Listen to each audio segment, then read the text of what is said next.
Assalamualaikum dan salam sejahtera.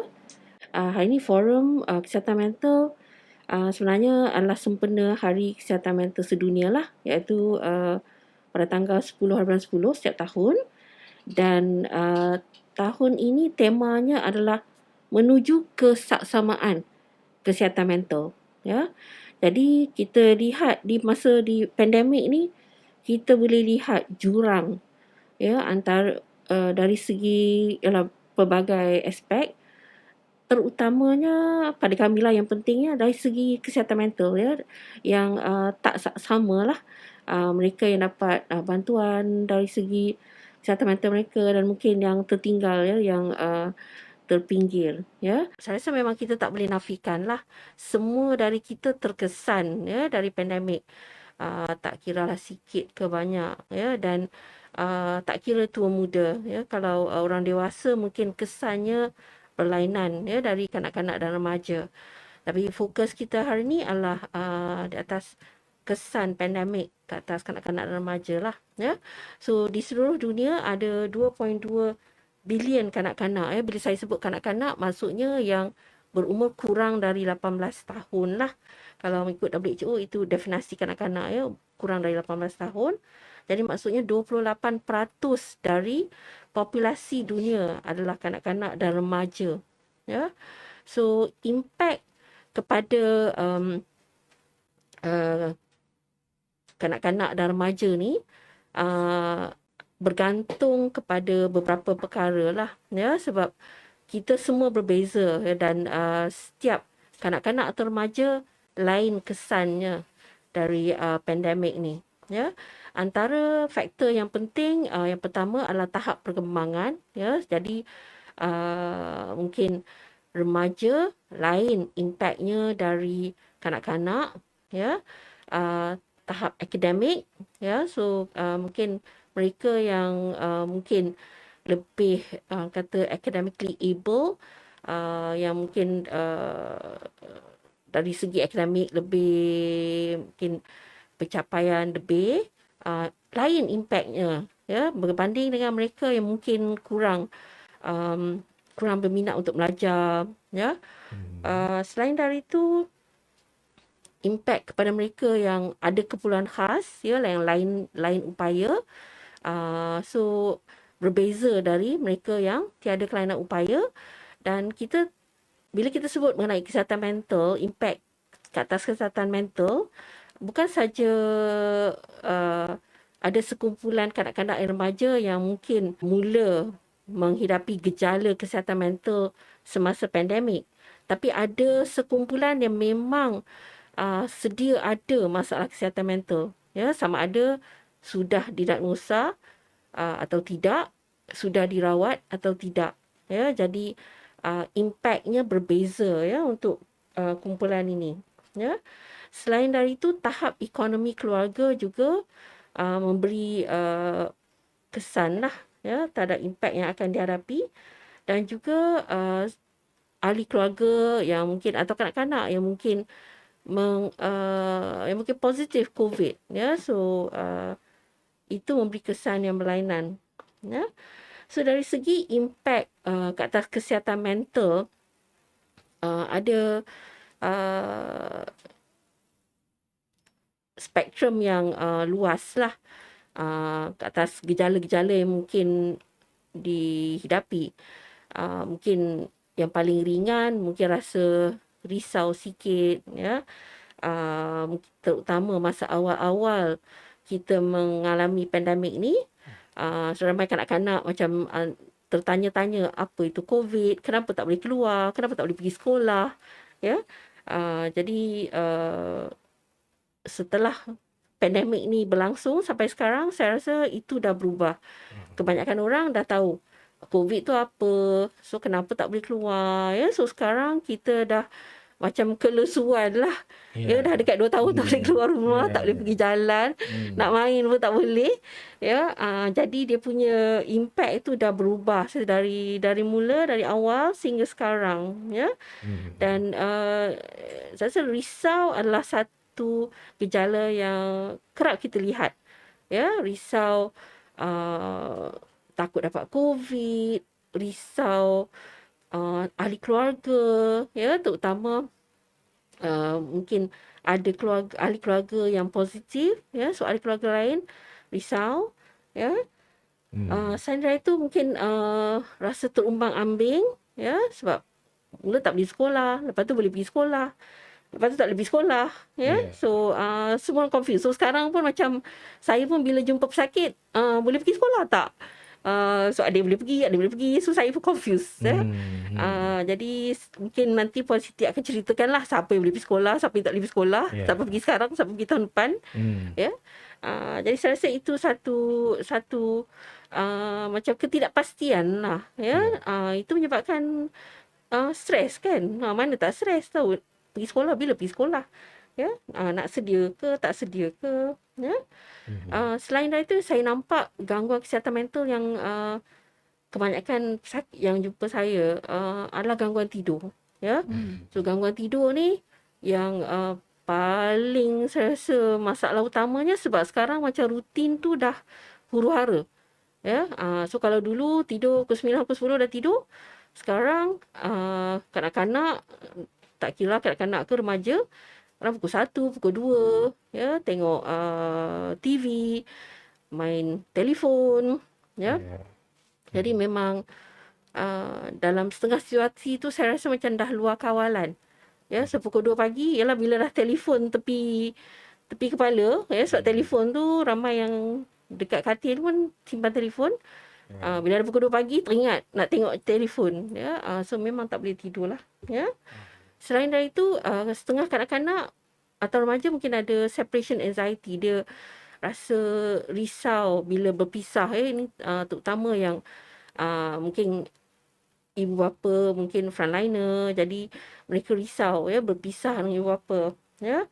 Atau mungkin ada masa-masa semasa kita PKP ni yang ibu atau bapa yang mungkin tinggal di negeri lain yang tak boleh pulang, ya. Jadi mungkin berpisah, mungkin sebulan 2 bulan tak boleh jumpa dengan ibu bapa, ya. Okey. So itu dari segi secara impact ke atas kesihatan mental lah, ya. Dari segi persekolahan, ya. Tadi saya dah sebut dah, kebimbangan dan ketidaktentuan tu, ya. So itu menyebabkan satu tekanan lah juga kepada kanak-kanak dan remaja. Ya, selain itu rutin harian yang macam sebut tadilah, tidur pukul 2, bangun tengah hari, ya. Jadi rutin tu dah terganggu. So bila rutin tu terganggu, memang susah lah untuk start nak belajar balik, ya. Bila PDPR start, rutin kadang-kadang remaja ni dah huru-hara, ya. So memang saya dapat laporan yang ada yang PDPR ada tapi mereka tak ikut, atau mereka ikut setengah jalan, atau mereka ikut tapi tak tahu apa pun, ya. Sebab mereka dah mengantuk sangat atau tak boleh nak fokus, ya. So itu dari segi impact gitulah. Dan juga dari segi saya setambah awal-awal tu, macam kami memang datang kerja lah. Kerja macam biasa, tak ada beza. Tapi bagi orang yang tiba-tiba tak boleh pergi kerja, ya, tak boleh pergi sekolah, ya, duduk rumah tak tahu nak buat apa, ya. Jadi dari segi tu bosan, ya, tak boleh nak orang kata, sebab masa tu mungkin inovasi ni nak buat apa, nak buat aktiviti apa, lepas tu tak terfikir, dan mungkin semua orang masih dalam keadaan terkejut lah, ya.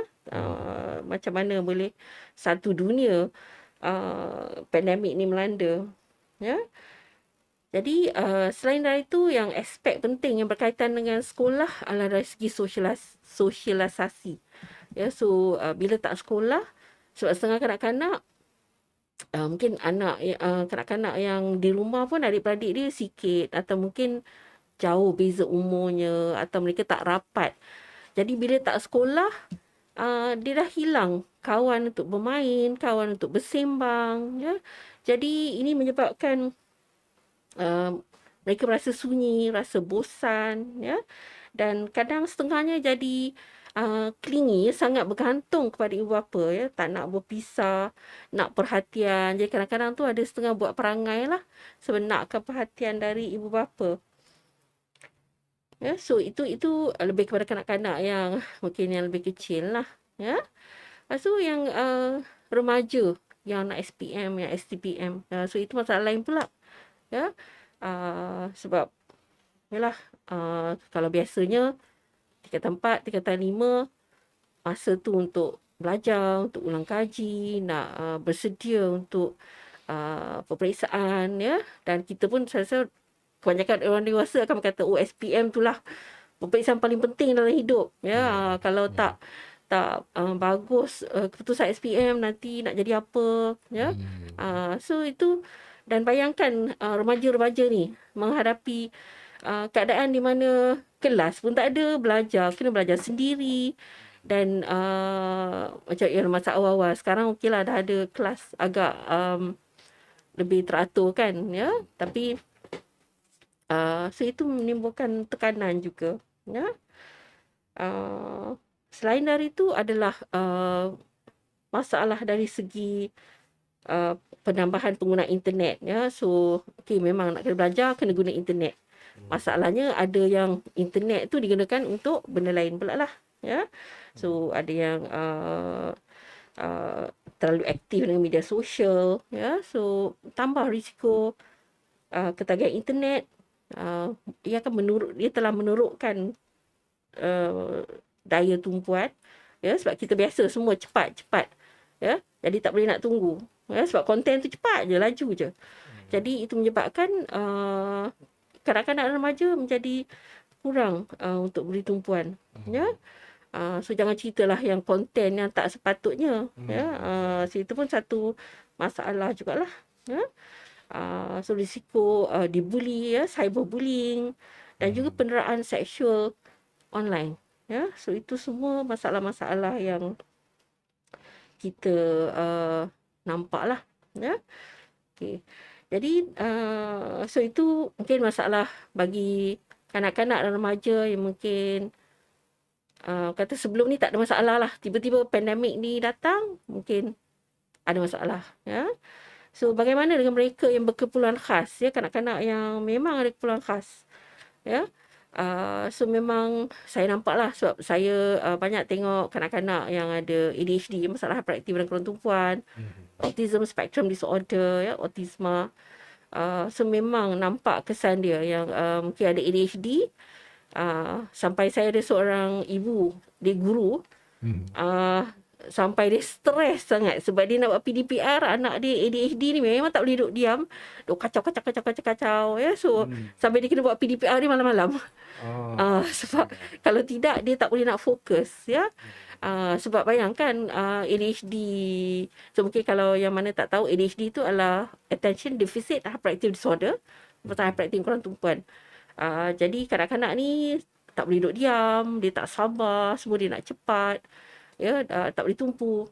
Jadi 24 jam sekarang, masa pandemik ni 24 jam duduk di rumah, ya. Kalau sebelum pandemik, siang pergi sekolah, mungkin petang ada kelas agama. Jadi boleh keluar main, bersukan, ya. So kurang kita nampak kesannya. Jadi bila 24 jam duduk rumah, tu yang mula nak panjat grill, nak panjat dinding, panjat kerusi, lompat sana lompat sini, ya. So itu menimbulkan masalah lah, ya. Selain dari itu, yang autisma yang saya perhatikan, sebab mungkin ada yang tak berapa tahu mengenai gejala autisma. So antara gejala autisma yang saya rasa relevan lah dari segi masalah kesihatan mental ni adalah mereka perlukan kesamaan. Mereka susah terima perubahan, ya. Jadi saya ada ramai pesakit autisma yang lebih teruk, yang masa pandemik ni patutnya tak boleh keluar kan, tapi kena ibu bapa terpaksa bawa keluar ronda-ronda, sebab kalau tidak mereka akan mengamuk, ya. Jadi nasib baiklah saya rasa lepas tu keluar statement kata mereka yang ada anak keperluan khas boleh keluar, ya, bawa pergi taman ke apa ke, ya. Jadi ibu bapa lega lah. Kalau tidak, sebelum tu nak kena tunjuk kat OKU, dekat polis, ya, polis tahan, ya, duk ronda, yalah, berjam-jam, kadang rata-rata. Jadi itu satu isu saya nampak lah. Dan jadi mereka tak boleh faham kenapa tak boleh pergi sekolah, kenapa tak boleh keluar, kenapa tak boleh buat aktiviti, ya. So itu memang kita nampak lah, ya. Hmm.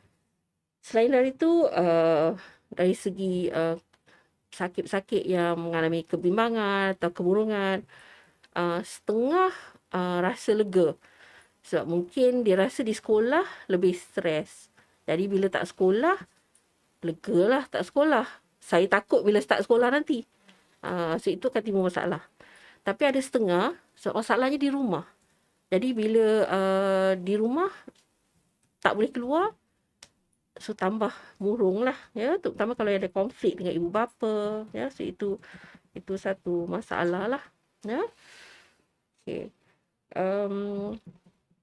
So sikit mengenai impak ke atas kanak-kanak yang keluarga berpendapatan rendah, ya, sebab kita tema tahun ni adalah kesaksamaan kesihatan mental, Ya. ya. So kesaksamaan tu satu mungkin yang berpendapatan rendah mungkin kurang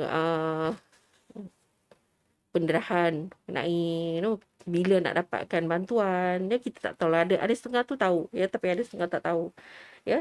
Tapi dari segi persekolahan dan juga impak, ya, yang berpendapatan rendah, mungkin masa ni ibu atau bapa hilang pekerjaan, so hilang dari segi ekonomi mungkin berkurangan, ya. Jadi kadang-kadang ibu atau bapa pun jadi tertekan, ya, dan ini menimbulkan masalah di rumah. Mungkin ibu bapa lebih sebab mereka tertekan, mereka marah pada anak-anak, ya, dan so ada risiko didera oleh ibu bapa lah, ya. Dan selain dari itu dari segi keperluan, ya, untuk belajar online. Jadi setengah ibu bapa mungkin tak mampu untuk menyediakan bahan-bahan lah yang diperlukan untuk pelajaran online, ya. Jadi so akhir sekali mengenai impak ke atas kanak-kanak remaja adalah risiko keganasan dan penderaan, ya. So kita lihat itu menjadi satu isu, ya, sebab semua orang duduk di rumah, ya. Jadi bila duduk di rumah, tambah kalau ada masalah ekonomi, ya, ibu atau bapa tidak bekerja, ibu bapa tertekan, kadang-kadang ibu atau bapa pun ada masalah kesihatan mental. Uh, jadi ini menimbulkan keadaan di rumah yang sangat penuh dengan konflik lah, ya. Dan mereka ibu bapa mungkin melepaskan kemarahan mereka kepada anak-anak mereka, ya. So risiko penderaan memang lebih tinggi, dan ini menyebabkan bertambah risiko untuk menghadapi kebimbangan, kemurungan, ya, dan juga uh, cubaan untuk membunuh diri, ya, bila kalau kemurungan tu terlalu teruk, ya. So so saya rasa itu antara impak pandemik ni terhadap kesihatan mental kanak-kanak dan remaja lah, dari segi persekolahan dan secara umum lah yang saya boleh ceritakan. Gejala-gejala awal, ya, yang perlu dikenal pasti, antara sebab saya rasa yang dalam masa pandemik ni kebimbangan, keresahan mungkin salah satu gejala yang mungkin kerap kita lihat lah. Jadi kalau ibu bapa atau guru nampak kanak-kanak ni macam risau, kerap macam bertanya, ya, macam saya sebut tadi masa awal, macam tahun lepas, mungkin lebih kepada COVID tu apa, uh, apa boleh jadi, ya. Jadi setengah kanak-kanak tu mungkin bertanya dengan cara biasa, ya, Ya. tapi setengah tu kita nampak dia risau, dia jadi takut, dan setengah dia boleh jadi macam kita panggil obsessive compulsive disorder, dia was-was yang teruk. Jadi orang kata basuh tangan, dia basuh tangan sampai berpuluh-puluh kali pula, ya. Ya. Jadi kadang-kadang dia sampai jadi macam itulah, dia keterlaluan, ya. Selain dari itu, uh, kita juga perlu peka lah.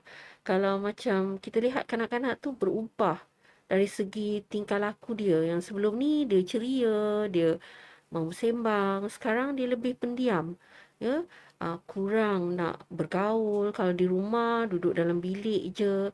Sebab macam-macam sebab duduk dalam bilik seorang-seorang tu, dia sebab sekarang dia punya orang kata excuse dia adalah nak kena belajar. Ya. Ya, tapi kadang bukan, dia kadang dia macam-macam kemungkinannya. Mungkin dia murung, dia tak nak cakap dengan orang. Hmm. Mungkin dia melayari internet benda-benda yang tak sepatutnya. Ya, jadi itu kena kena peka lah, terutama bagi ibu bapa. Yang bagi guru-guru, saya rasa mungkin sebab masa kelas PDPR tu, bab kita nampak ada perubahan kanak-kanak tu. Mungkin masa sebelum pandemik, masa pergi sekolah, dia seorang yang mau bertanya, dia akan siapkan tugasan. Tapi bila dah PDPR ni, dia mungkin kadang tak hadir kelas pun, atau kalau hadir pun senyap je, ya, tak bagi respon. Bila bagi tugasan, tak hantar. Jadi itu mungkin benda-benda yang kita perlu, bagi guru-guru perlu macam fikirlah, ada masalah ni, ya. So perlu perlu peka lah. Tak semestinya kanak-kanak tu bagi tahu. Okey, setengah kanak-kanak boleh bagi tahu. Mhm. Saya sedih, saya murung, saya bimbang, ya. Tapi setengah tu kita mungkin tak nampak, dia tak bagi tahu dan sukar untuk kita kenal pasti, ya.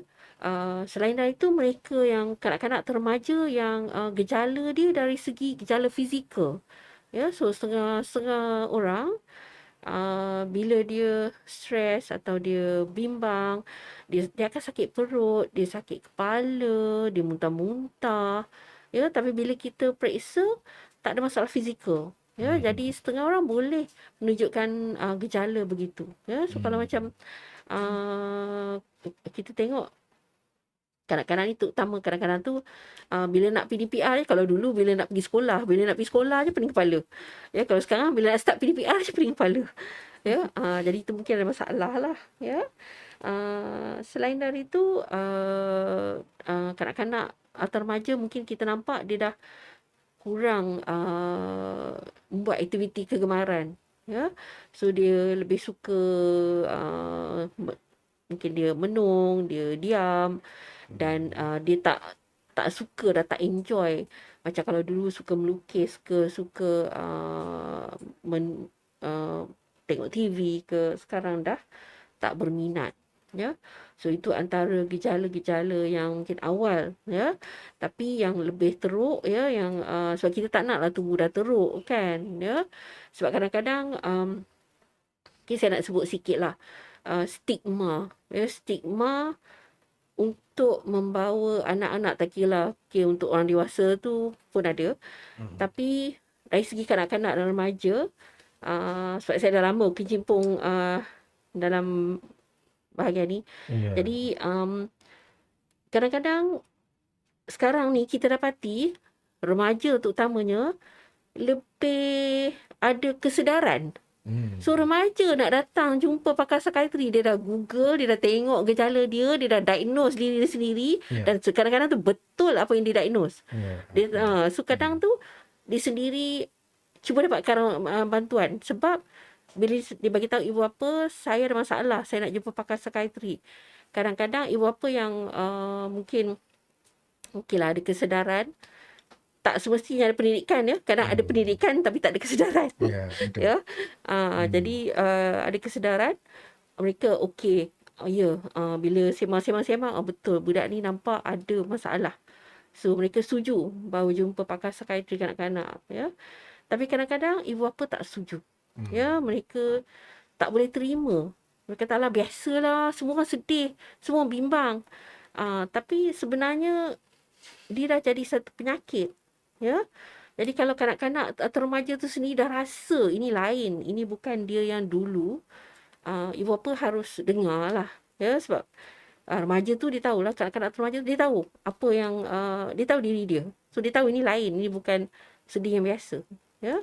Jadi itu satu perkara yang penting lah saya rasa. So kalau sebab kita ada kes yang di mana remaja tu sendiri pergi klinik kesihatan dan dapatkan rujukan, dah datang, jumpa datang sendiri.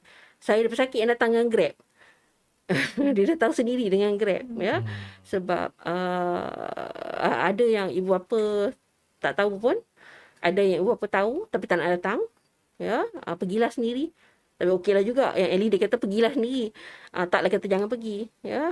Jadi saya harap ibu bapa lebih terbukalah.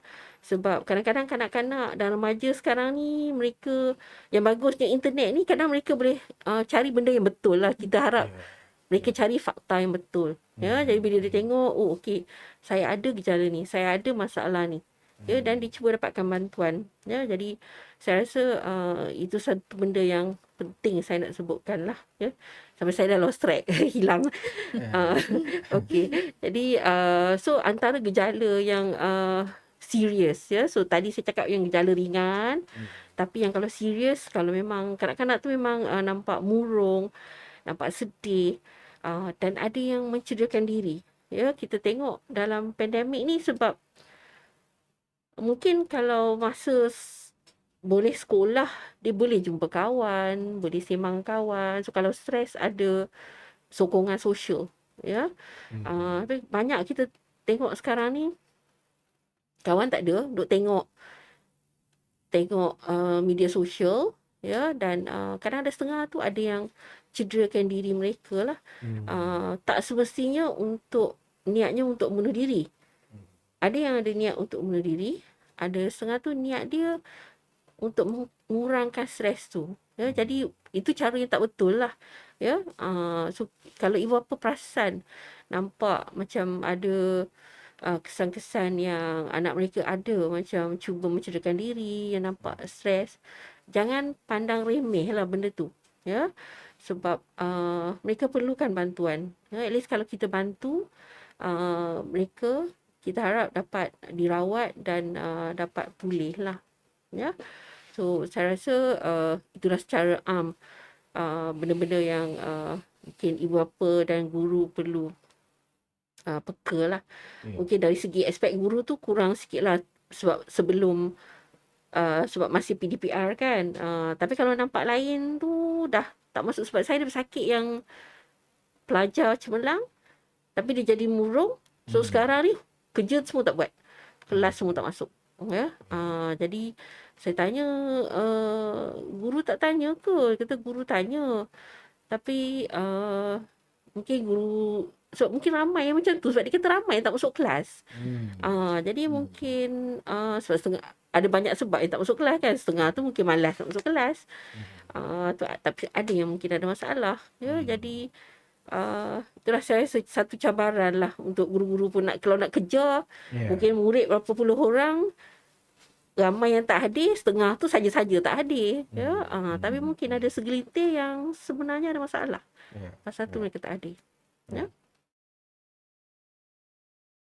Okey, saya cerita mengenai dua-dua lah. Dari segi aspek apa ibu bapa boleh bantu, yang pergi sekolah, yang tak pergi sekolah, yang masih PDPR dan yang pergi sekolah, dan juga dari segi guru-guru, apa yang guru-guru boleh bantulah. Dari so kalau yang kedua-duanya lah, yang PDPR atau pergi sekolah secara fizikal, saya rasa yang paling penting ibu bapa perlu beri perhatian positif lah, ya. So bantu, macam sekarang saya rasa ramai ibu bapa dah, ialah terpaksa. Ramai juga ibu bapa yang komplain kat saya ni dah lama tinggal sekolah, sekarang ni kena kena tolong. Memang mungkin satu tekanan jugalah bagi mereka, ya. Tapi cuba, ya, kita cuba yang terbaik, ya. Jadi mungkin kadang-kadang ibu bapa pun macam kena pergi sekolah balik lah kan, kena belajar balik untuk support, beri sokongan kepada anak-anak mereka, ya. Dan juga untuk memberi keyakinan, ya, sebab tadi kita cerita mengenai macam ketidaktentuan, ya, buat masa ni. Selain dari itu, yang masih PDPR, saya rasa paling penting, sebab kita sebut mengenai penggunaan internet, mengenai rutin yang dah huru-hara, saya rasa ibu bapa perlu pantau. Ya, itu sangat penting. Pemantauan ibu bapa, bukan saja aspek betul, satu, dia belajar dengan betul. Selain itu, apa yang dilayari. Mungkin kadang-kadang tu tengah-tengah PDPR pun ada yang layar benda lain, kan nak buat benda lain. Ya, so kena pantau lah. Ya, sebab kita risau. Takut kita tak tahu apa yang kanak-kanak dan remaja ni boleh apa ni lah terjebak ya. Um, jadi selain dari itu untuk mereka yang dah start akan mula pergi sekolah, terutama kalau yang mungkin lebih kecil lah buat yalah, yang remaja pun kadang ibu bapa kena ingatkan lah mengenai penjagaan SOP. So ibu bapa pun perlu beri contoh yang baik lah. Sebab kadang kita kata pakai mask, tapi kadang ada juga orang yang saya faham macam kami ni memang pakai mask, saya dah biasa. Tak pakai mask tu saya rasa luar biasa. Tapi bagi orang yang mungkin kebanyakan masa ada di rumah, selalu tak pakai mask. Jadi memang ramai nanti ibu bapa datang jumpa saya je buka mask. Saya bilang kenapa jumpa doktor buka mask? Ya. Jadi sebab tak biasa, kita tak biasa. Bagi saya ini satu kebiasaan. Saya kerja dari pukul 8 sampai pukul 5, kebanyakan masa tu saya akan mask, dua mask lagi. Ya, jadi so ibu bapa main peranan lah sebab kanak-kanak dan remaja ni akan pergi sekolah. Memang kita harap dah vaksin, risiko kita kurang ya untuk jangkitan, tapi bukan kosong ya. Jadi ibu bapa kena tekankan kepada dan guru bila supaya nak pergi sekolah kan. Jadi tekankan kena juga pakai mask, kena jaga penjarakan ya. So itu saya rasa penting lah ya. Selain dari itu ibu bapa perlu ada aktiviti bersama lah dengan anak-anak ya. Jadi buat aktiviti bersama-sama, berikan masa untuk anak-anak luahkan ya kalau ada masalah, kalau ada benda yang dia rasa menekan ya, so dia dapat menceritakan ya. Dan galakkan interaksi dengan rakan-rakan. Mungkin sekarang tak boleh interaksi yang berdepan lagi. Tapi at least berkomunikasi lah. Sebab saya ada bersakit yang remaja, dia kata saya dah tak tahu nak cakap dengan orang. Dia kata sebab dah lama tak pergi sekolah. Ya. Jadi dah macam, dan di rumah dia so dia anak seorang ya. Jadi dia tak ada siapa sangatlah nak berkomunikasi ya. Jadi galakkan itulah interaksi dengan rakan-rakan lah. Jadi saya tu ibu bapa perlu jaga kesihatan mental mereka jugalah ya. Sebab ini memang dah 2 tahun, semua orang memang terkesan. So ibu bapa pun terkesan jugalah ya. Ada ibu bapa yang memang tertekan, yang mungkin menghadapi kemurungan atau apa ni lah, kebimbangan ya. So dari aspek peranan guru, okay, dari segi PDPR, kalau PDPR sambung, mungkin saya dah cerita tadilah. Saya rasa aspek apa yang perlu macam berhati-hati atau berjaga dengan murid-murid yang mungkin masa PDPR tu nampak dah tak bagi macam tak minat ya. So itu antara benda-benda yang perlu apa ni lah diberi perhatian untuk yang mula sekolah ya. Sebab kita boleh nampak okey, yang seronok pergi sekolah okeylah, tak ada masalah lah kan. Tapi yang akan ada masalah, so mungkin guru-guru kena mungkin beri perhatian sikit, terutama yang tak nak datang sekolah ya, sebab dah lama tak pergi sekolah. Tu mungkin pada dia lebih stres pergi sekolah. Mungkin ada sama ada dari segi masalah dia sendiri, mungkin dia seorang pembimbang. Jadi bila pergi sekolah tu, itu satu kebimbangan bagi dia untuk menghadapi orang. Dah lama tak hadapi rakan-rakan, tak hadapi guru. So satu tekanan untuk dia start balik ya, nak berhadapan dengan orang. Atau mungkin ada masalah di sekolah, mungkin ada pembuli di sekolah ya, yang menyebabkan dia takut bila pergi sekolah nanti dia akan jumpa pembuli dia. ya. Jadi so guru-guru saya harap dapat beri perhatian lah. Kalau ada isu-isu macam tu, kena hubungi berapa dan tengok sama ada perlu rujukan lah, ya, pada kami. Lagi satu yang saya nak cerita ialah dari aspek penderaan, ya. Sebab kadang-kadang sebab budak-budak ni, kanak-kanak remaja kita, yang pelajar-pelajar kita dah duduk rumah lama, ya. Jadi tadi kita cerita mengenai risiko penderaan lebih tinggi sebab semua duduk di rumah. So penderaan boleh berlaku, penderaan fizikal, emosi, seksual, semua boleh berlaku, ya, di rumah. Jadi kadang bila datang ke sekolah, itulah masanya uh, kanak-kanak dan remaja ni, inilah orang yang dipercaya, orang dewasa yang dia boleh percaya, yang dia boleh Ya. cerita. Jadi mungkin ini orang pertama yang dia rasa dia selamat nak cerita. Jadi saya harap guru-guru dapat bersedialah, ya, kalau ada yang mendedahkan, ya, ada isu penderaan semasa di rumah. So perlu apa ni lah, mengambil serius. Dan bukanlah, sebab memang bukan tugas guru untuk siasat. Dia bukan jadi polis, bukan nak siasat atau nak berhadapan dengan ibu bapa yang didakwa mendera tu, ya. Tapi dengar uh, luahan kanak-kanak tu dan mungkin rujuk kepada pelindung kanak-kanak lah tu dari Jabatan Kebajikan Masyarakat, ya. So itu tugas mereka untuk menjalankan siasatan, ya.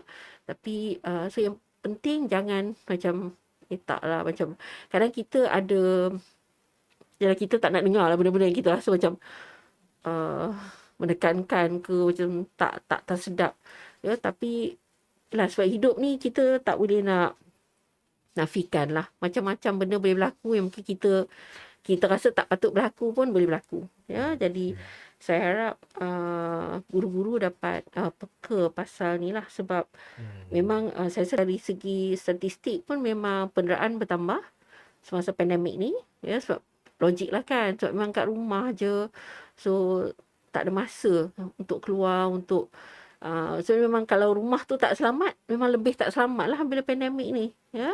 Jadi itu satu yang saya nak tekankan lah, ya, sebab saya rasa itu sangat aspek yang sangat penting lah, ya. Dan memberi kesan besar kepada kesihatan mental kanak-kanak dan remaja, ya. Jadi selain dari itu, guru-guru pun kena jaga kesihatan mental mereka sendiri, ya. Sebab saya tahu guru-guru pun stres, ya. Tiba-tiba macam yang mana tak pandai internet, ICT, kena tiba-tiba kena pandai ICT, nak kena buat kelas PDPR, di mana kadang memang susah, bukan senang nak tarik minat, ya, kanak-kanak dan remaja, ya. So nak kena kreatif, kena cuba mendidik anak-anak ni dengan sebaik mungkin dalam keadaan yang serba kekurangan lah.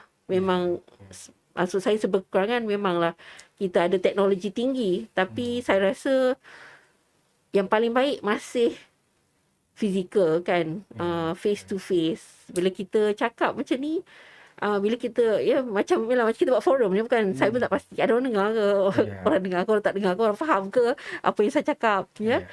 Jadi saya rasa sama juga macam guru-guru pun macam tu juga kan, bila buat PDPR tu, ada ke di sebalik sebab macam kami meeting kat lah, bila meeting tu semua gelap je kan, skrin gelap je, sini tidur ke apa ke, kita pun tak tahu kan, ya. Jadi saya rasa, so saya rasa guru-guru pun ada ni lah, tertekan, ya, dengan situasi yang sekarang ni. Saya macam kita sebut tadi lah, semua orang ada kesannya, ya, sama ada kecil atau besar. Jadi setiap orang ada terkesan, ya. Okey, so saya rasa itu sedikit sebanyak mengenai apa yang boleh dilakukan oleh ibu bapa dan guru lah. Ya. Saya harap forum kita hari ini dapat membuka minda lah ibu bapa, guru.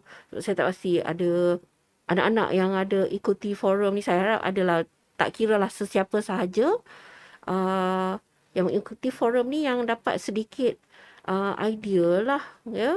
Mungkin mereka baru faham yang ibu bapa atau guru, anak ni ada masalah ni sebenarnya, ya, dan mungkin tak perasan, ya. Jadi kalau dapat macam tu pun okeylah pada saya, sebab tema kita adalah kesaksamaan kesihatan mental. Ya, jadi maksudnya semua orang patut dapat akses, dapat bantuan. Ya. Ya, so kalau ibu bapa, mungkin ibu bapa tak ikuti forum, guru-guru yang ikuti forum hari ni mungkin macam ini masalah kesihatan mental. Ya, mungkin boleh bagi tahu ibu bapa. Ya, jadi dengan cara tu, walaupun mungkin ibu bapa yang mungkin tak berpeluang ikuti kita, mungkin sebab tiada masa atau tiada kemudahan untuk ikuti, atau memang setengah orang tak ada Facebook pun, tak minat nak berFacebook pun kan. Jadi sekurang-kurangnya saya harap dengan cara kita buat forum ni akan tersebar mesej ni, dan lebih ramai anak-anak yang dapat manfaat, ya, dapat bantuan awal, ya, dan bukan bila dah terlambat lah, ya. Jadi so selamat menyambut bulan Oktober adalah bulan kesihatan mental sedunia. So esok hari kesihatan mental sedunia. Jadi saya harap semua orang menjaga kesihatan mental masing-masing, ya. Sentiasa ingat untuk beri diri kita masa untuk rehat, untuk bertenang, ya, dan kita doakan supaya pandemik ni kata reda lah, ya.